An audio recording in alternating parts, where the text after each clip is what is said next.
The September Pokemon TCG meta has shaken up quite a bit ever since the Pittsburgh Pokemon Regionals and the special event in Barcelona. Today is going to be the updated top 10 meta decks for the Pokemon TCG. Quick disclaimer, this list is backed by facts and by actual data from Limitless TCG that JustinBasil.com had compiled. It includes results from winning events and online, in person, all that good stuff. So if you are easily offended that your favorite deck isn't on this list, get well soon, because if you identify as your favorite Pokemon card deck, you might have an issue bigger than I can solve. Quickly, in some tournament progression news, ever since my Pittsburgh regional performance where I got 136th place, I've been busting it out like crazy. That sounds weird. I've been popping off locally. I currently have an 85% win rate. It is pretty crazy, the fact that I have an 85% win rate right now across the 5 tournaments that I've played since coming back from Pittsburgh Regionals. But yeah, common question of the day, I want to ask you guys, since this is really nerdy and I just showed you guys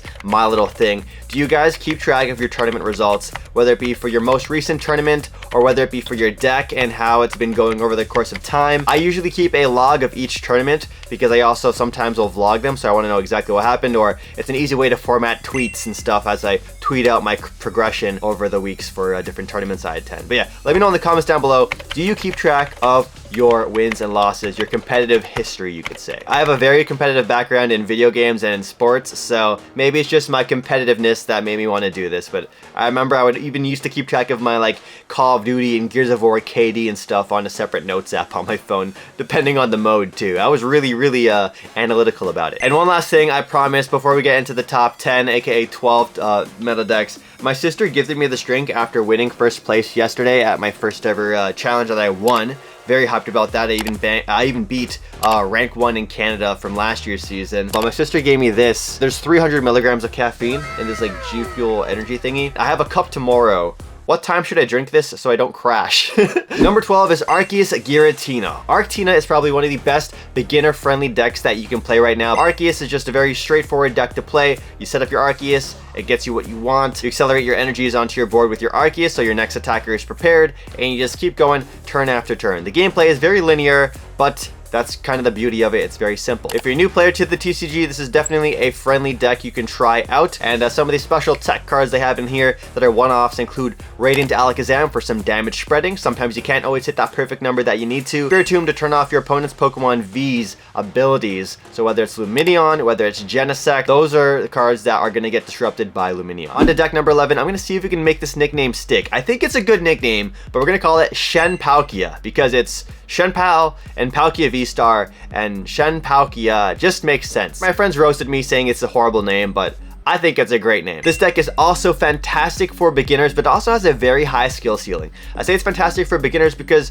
you can pretty much just buy the Palkia V-Star League Battle deck along with 2 Shen Pao starter decks, or just the copies of Shen Pao because that's all you really need from them. Put them together and voila, you get this beautiful water type deck. Palkia V-Star as one of your main attackers, Shen Pao for those big 1-hit KOs that you need to make sometimes, Bibarel as your draw engine, Articuno for some paralysis in case you're fighting against some pesky Gardevoir decks out there, or just other decks where they don't have a lot of switching options. Lumineon for your supporter card. You're usually going to grab Irida or a Melanie or Boss, whatever you need. You also got Radiant Greninja in there as one of the MVPs of the deck for your draw engine, getting water energy into your discard pile, spread damage, cross switchers in there too to really annoy your opponent. I'm a huge fan of this deck, although I haven't played it personally in real life. I played it online a little bit. I love everything that this deck has going for it. Coming in at number 10, we have Lugia V-Star Colorless. This deck has a bunch of strong colorless attackers, including Snorlax, Slacking V, and Weirdeer V. It also has Drapion in there for the Mew matchup, Pumpkaboo to make sure that you don't get pathed too hard. This deck is really strong once you get it going, but with the rise of popularity in Miraidon decks, with players like myself running around as Miraidon maniacs,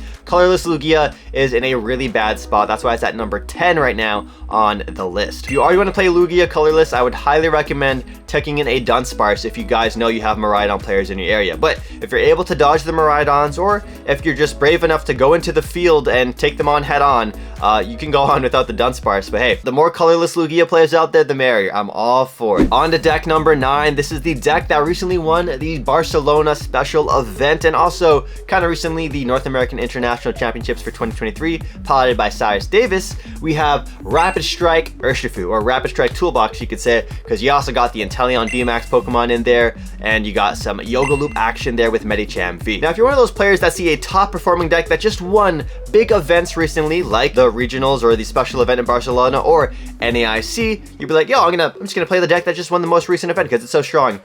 Just a fair warning. Just a fair warning. This deck is a deck that has a really high skill ceiling. To play this deck, you're gonna really want to know the ins and outs of it, the different lines of plays, the different ways you can take creative knockouts with the spreading capabilities of cards like Radiant Alakazam, with cards like Rapid Strike Urshifu, and the ability of Inteleon VMAX. But if you're able to really master this deck, pilot it to the best of its ability, and not brick very much, then Rapid Strike Urshifu is in a very good spot. It's very easy to knock out some Rhydon players with this deck if you don't end up bricking, and it honestly has a pretty good matchup spread, I gotta say. Also, not only is this deck one of the best decks you can play right now, even though it's number 9, but it is also one of the cheapest decks you can build too. On to deck number 8. Charizard fans, rejoice, you got some more fire in you still left in the tank. We have a Firebox, you could say. This is a version of Charizard which features Pidgeot, Entei, and Radiant Charizard. Charizard EX didn't end up living up to the hype that everyone was hoping that it would. It isn't exactly the absolute Mew killer because Mew's not even that popular right now.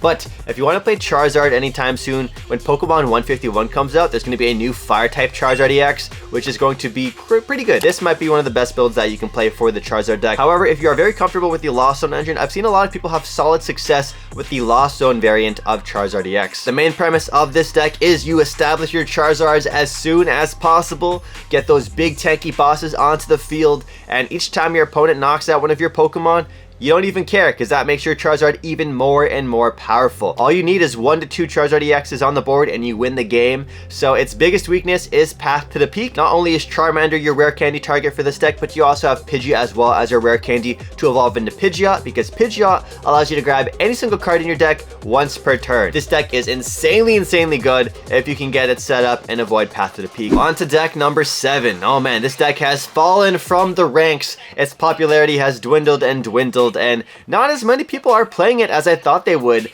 because it did win Worlds 2023 after all in Yokohama, Japan, piloted by Vance Kelly. So number 7 is Fusion Strike, Mew VMAX, and honestly, if you're gonna play Mew, take this exact list right here. This is the list that Vance Kelly used to win the 2023 Worlds Championship Tournament. 6 is a deck that I didn't get to see at all while I was in Pittsburgh. I was kind of expecting to play against at least one Palkia, Shenpao, or just one version of Shenpao, but I didn't see any of them. This version right here is the Baxcalibur Shenpao, which is a much more, I want to say, it's hard to say much more consistent, but it is the more popular way to play Shenpao at the moment. So in this deck, you forego using Palkia and Palkia V-Star. Instead, you're going for a heavier count of Shenpao at 3, but then you also have the Baxcalibur line in here to flood your board with energies every single turn that you're able to. You have cards with really great consistency like Irida, Superior Energy Retrieval in here too. You got Babero as your draw engine, Manaphy for bench protection, Radiant Greninja to close the deals.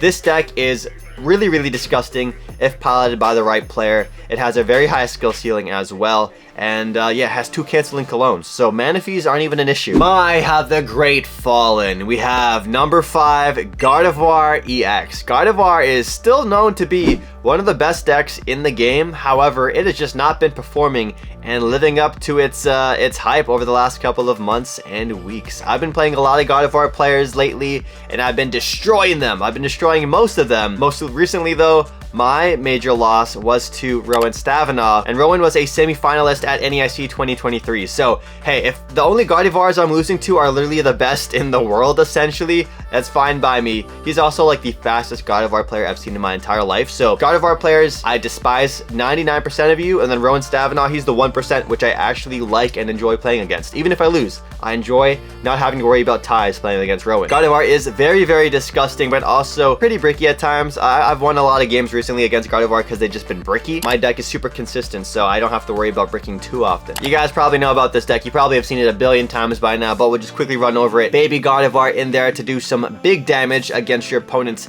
2 prizers, if the case is like that, which it usually is. Gardevoir EX to use Psychic Embrace to flood your board with energies after they've entered the discard pile, once you've used cards like Radiant Greninja and Corellia to discard those psychic energies into your discard pile. You got Zacian V in here as well for some big 1-hit KO potential if you have to go that way and Baby Gardevoir is not an option. You also have Cresselia as a Pokemon that can do some sniping, which is very annoying. It also counters Raiders, Alolan, Vulpix, V-Star a little bit too. The list I have on screen right here does not have the reversal energies, which are very, very good in this deck as well. It basically counts as 3 psychic energies if you are down on prizes. Gardevoir, still very strong deck, piloted by the right player. This is probably one of the highest skill caps in the game for a deck. Number 4 is a deck that's been at number 1 for quite some time. Lost Giratina. Yeah, that deck. That deck that it didn't do incredibly amazing, but it's still insanely popular. So it's still picking up a lot of wins and stuff. But that's just because it's so popular too. You got to think about it like that. A little more linear than decks like Turbo Lost Box. Once your Giratina V or V Stars go down, it is very, very punishing because that is a big part of your win condition. You got to basically get to the 10 in the Lost Zone as quick as possible. Use Pokemon like Cramorant and Sableye to pick up some pesky knockouts and put some crucial damage counters on the board. And then you got Giratina V Star to close the gap, using both of their attacks back-to-back turns to hopefully take out 2 different 2-prizers. Some people have been opting to play it without any water energies at all. Some people play it 1 because they want to make their opponent think that Radiant Greninja is potentially a live attacker as well. And it's still a strong deck, but it just hasn't been hitting those results that people need to see in order to put it at the higher placements on this list. I also think that Giratina V-Star decks are going to start going down in popularity once Pokemon 151 comes up, because when Mew EX releases, that's a card that gets to copy your opponent's attack. Number 3 is a special deck very close to my heart. Shout out to all my Miraidon maniacs out there. This is Miraidon's time to shine. At number 3, we have Jesse Parker's list right here, who got 2nd place at the Pittsburgh Regionals. This deck is heavily based off of Sejun Park's list from Korea, the player who won Korea Nationals and also placed like 29 at Worlds. It doesn't revolve around the Path Judge and Pray or Path Iono and Pray strategy. You have to be a lot more calculated with how you play this deck, but the payoff is much higher in my opinion. Hey, it got 2nd at Pittsburgh. It's doing something right. It's kind of funny how both of the last names are like Park and Parker. The deck is super fun to play. It is very, very consistent as well. You have built-in VIP pass with Miraidon. You got Flappy to accelerate your energies along with Electric Generator. You have Raichu V as your one-hit KO Pokemon. You got Raikou for early game pressure and mid to late game pressure as well, also forcing the pressure of a turn 2 knockout, which is very likely to do with this deck. Drapion V is in here as well to close out on those Mew VMAX matchups, along with Flying Pikachu V for free retreat, and it also is another Pokemon that can take advantage of Force Seal Stone. You also have Lumineon in here too. If you're more scared about the Lost Box matchup compared to the Mew matchup, I saw on Twitter with both like Sejun Park and Jesse Parker talking about the list and stuff, what you would switch out in like that kind of situation. They said just take out Drapion, put in Penny instead, and Penny will help you in the Lost Box matchup. Drapion is not needed for the Mew matchup. However, it just makes your life a little easier because now all you have to do is really kill one Mew VMAX and then knock out the other one with their Drapion later on. Now, I've been able to beat Mew VMAX decks time and time again without Drapion, and that's because I was able to set up Flappies, get the generators popping, and use Raichu to save the day as the main MVP. Pretty much all of my Mew VMAX matchups, when it comes to a 2 out of 3 scenario, they always go into overtime. So if you want to make sure that you don't get stalled out for a tie against Mew VMAX, play the Drapion to ensure you have quicker wins more decisively. Side note, if you have an arch enemy or rival at your local store that plays a lot of Mew and you don't like them, put Drapion in. If you got a pesky Lost Box player, play the Penny. Everybody's local metagame isn't exactly the same, so just do keep that in mind when you're building your decks, because you guys probably know certain players that always run the same decks every single week. Moving on to number 2, we have a deck I absolutely love to play against. I have a very high win percentage against it. It is Lugia V-Star Single Strike. So this is the Single Strike version. The colorless version you could say is more consistent, but the flexibility of attackers for Single Strike Lugia is much better, I'd want to say. You once again have Lugia V-Star in there along with Archeops and Lumineons, but this time you have single strike attackers like Tyranitar V and Stonejourner in here as well, and then you also have a Yveltal in there too. The main game plan for this is to set up your Lugia V-Stars as quick as possible so you can bring out your Archeops, and once your Archeops are on the board, you want to attack with your main attacker, which is going to be Tyranitar V most of the times, and if you want to trade into a single prizer instead, you bring in the Stonejourner or a Yveltal. Now, I've also seen decks run this version with Single Strike Urshifu and Urshifu VMAX, so if you want to try that out, go for it. But I want to say the Tyranitar version has seen a lot more success and is a bit more consistent in terms of setting up, since it's just a basic Pokemon. You can pop onto the board, accelerate those energies instantly. Your opponent can prepare more or less for the Urshifu VMAX. This is kind of like a Lost Box style deck in terms of energy acceleration. You feel me? Big bulky V, slap on the energies, go, go, go. Pro tip, the #1 reason I saw for Judge Calls at Pittsburgh Regionals was for gift energy. So always make sure before you promote your Pokemon, you're drawing your extra cards for gift energy once you get knocked out, because gift energy is a lot of headache for a lot of players, because a lot of people pick up Lugia because it's a very simple deck, it's easy to play, relies a lot on coin flips at times. They just forget gift energy and you don't want to end up with a double prize penalty. Let's get to the number 1 meta deck in the Pokemon TCG for the month of September. And number 1 is going to go to our local hero, Andrew Estrada, with Turbo Lost Box or a Lost Box Kyogre deck list. This is the deck that won Pittsburgh Regionals, and I called it. I literally called it. I swear I called it. I said either Rapid Strike Urshifu or this deck has a very high chance at winning Pittsburgh, because